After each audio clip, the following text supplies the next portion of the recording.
Hi friends, എല്ലാവർക്കും പുതിയൊരു വീഡിയോയിലേക്ക് സ്വാഗതം. ഇന്നത്തെ വീഡിയോയിലൂടെ ഞാൻ പറഞ്ഞു തരാൻ പോകുന്നത് വേറൊന്നുമല്ല, റൂബി ഗ്രാസ് പ്ലാന്റിനെ പറ്റിയാണ്. എൻ്റെ ഗാർഡനിൽ ഏറ്റവും കൂടുതലുള്ളത് റൂബി ഗ്രാസ് പ്ലാന്റ് ആണ്. എനിക്ക് ഒരുപാട് ഇഷ്ടമുള്ളൊരു പ്ലാന്റാണ്. അങ്ങനെ ഞാൻ കുറേ നാളായിട്ട് ഇതെങ്ങനെ ഏത് രീതി വെറൈറ്റി ആയിട്ട് നടാമെന്ന് ഇങ്ങനെ ചിന്തിക്കുന്നുണ്ടായിരുന്നു. അങ്ങനെ എൻ്റെ മനസ്സിലേക്ക് ഈ ഒരു ഐഡിയ വന്നത്, അതായത് ഞാനൊരു മരമാണ് ഇവിടെ സെറ്റ് ചെയ്തിട്ടുള്ളത്, അതും റൂബി ഗ്രാസ് പ്ലാന്റ് കൊണ്ട് തന്നെ.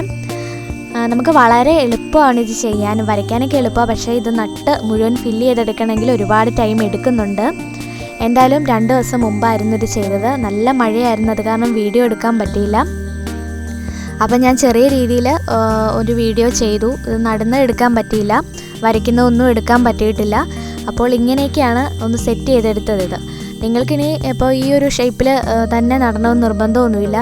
നിങ്ങൾക്ക് പക്ഷികളെയോ അല്ലെങ്കിൽ മൃഗങ്ങളെയോ ഒക്കെ വരയ്ക്കാം. ഒരു ആനയുടെ ഷേപ്പ് വരച്ചിട്ട് അതിൽ വേണമെങ്കിൽ ഈ ഒരു പ്ലാന്റ് നട്ടു കൊടുക്കാം. നമ്മുടെ ഗാർഡന് ഏറ്റവും നന്നായിട്ട് ഡെക്കറേറ്റ് ചെയ്യാൻ പറ്റും ഈ ഒരു പ്ലാന്റ് കൊണ്ട്. അപ്പോൾ എല്ലാവരും ഇതൊന്ന് ട്രൈ ചെയ്ത് നോക്കണം. എനിക്കെന്തായാലും വീഡിയോ എടുക്കാൻ പറ്റിയില്ല. ഞാനിത് എൻ്റെ ഗാർഡനിൽ സെറ്റ് ചെയ്തപ്പോൾ അത് എല്ലാവരെയും ഒന്ന് കാണിക്കാമെന്ന് വിചാരിച്ചാൽ വീഡിയോ എടുത്തത്. അപ്പോൾ നിങ്ങളുടെ മനസ്സിലും ഇങ്ങനത്തെ നല്ല നല്ല ഐഡിയാസൊക്കെ വരുമല്ലോ, അതുകൊണ്ട് എല്ലാവർക്കും ഇത് ഒരു പ്രയോജനം ചെയ്യുമെന്ന് കരുതിയിട്ടാണ് വീഡിയോ ചെയ്തത്. അപ്പോൾ ഇതിൽ നന്നായിട്ട് പടം വരയ്ക്കാനൊക്കെ അറിയാവുന്നവർക്കാണെങ്കിൽ നല്ല നല്ല രീതിയിൽ ഈ ഒരു പ്ലാന്റ് സെറ്റ് ചെയ്യാൻ പറ്റും. പിന്നെ ഈ ഒരു പ്ലാന്റിനെ പറ്റി പറയുവാണെങ്കിൽ അധികം എത്ര വെയിൽ കൊണ്ടാലും ഈ പ്ലാന്റിന് ഒരു കേടുപാടും പറ്റത്തില്ല. അതായത് പെട്ടെന്ന് ഉണങ്ങിയൊന്നും പോകത്തില്ല, എപ്പോഴും വെള്ളം ആവശ്യമില്ല. എത്ര വെയിൽ കൊള്ളുന്നോ അതിനനുസരിച്ച് നല്ല കളർഫുള്ളായിട്ട് വരും ഈ ഒരു പ്ലാന്റ്. അപ്പോൾ ധൈര്യമായിട്ട് നമുക്ക് ഈ ഒരു പ്ലാന്റ് നട്ട് വളർത്താൻ പറ്റും.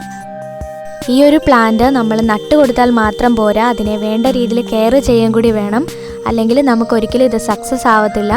നമ്മൾ ആഗ്രഹിക്കുന്ന ഒരു ഷേപ്പിൽ ഇത് നന്നായിട്ട് നട്ട് വളർത്തിയെടുക്കണമെങ്കിൽ, നന്നായിട്ട് തിക്കായിട്ട് വരണമെങ്കിൽ നമ്മളിതൊരല്പം വളരുമ്പോൾ തന്നെ നന്നായിട്ട് കട്ട് ചെയ്ത് കൊടുക്കണം. അതായത് നമ്മൾ ഉദ്ദേശിക്കുന്ന ഷേപ്പിൽ ഇത് കട്ട് ചെയ്ത് കൊടുത്താൽ മാത്രമേ നന്നായിട്ട് വളരത്തുള്ളൂ.